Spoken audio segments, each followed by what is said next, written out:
So in part 2 of this series on SharePoint 2010 features for end users, we're going to look at how you can easily upload images and media in terms of audio and video directly into the page so it can be viewed and played from the page. And this was something which was quite complex for an end user to do with SharePoint 2007. But as we're going to see now, it's very easy and it's a massive improvement in SharePoint 2010. So, a reminder from last session, we're going to bring the ribbon up here by hovering over the edit button, and when we click edit, SharePoint 2010 brings the ribbon up at the top.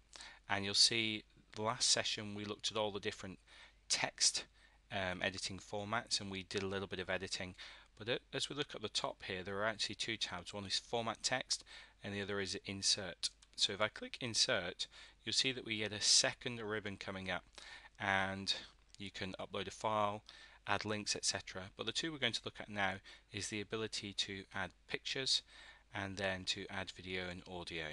So remembering from last time that actually you can click directly into any area of the page, and so I'm over in this corner here, and if I click on the picture, I'm actually going to select for the drop down, and we get this very nice option to be able to add from a computer.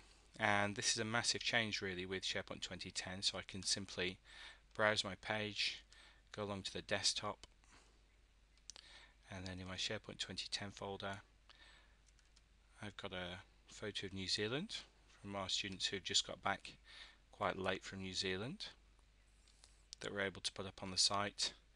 It gives me my title, I can click save, and then instantly it's available within the page here.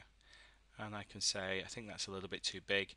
The really nice option here is that I can just shrink that, take a look at it, can expand it, and in terms of positioning I can move this around, and you can see straight away this actually reflects the position. Also up in the top I could change the size specifically by pixel, etc. And so it's a very easy, very simple way, but very effective to be able to upload images. And one thing I would also show you in this section is you'll always need to remember this button over here. You must choose from the different options. You can save and keep editing, stop the editing, save and close or edit. On this occasion I'm just going to click on the button to save and close, and when I do that you can see the image is now uploaded onto the gateway, and that's how you upload an image in SharePoint 2010.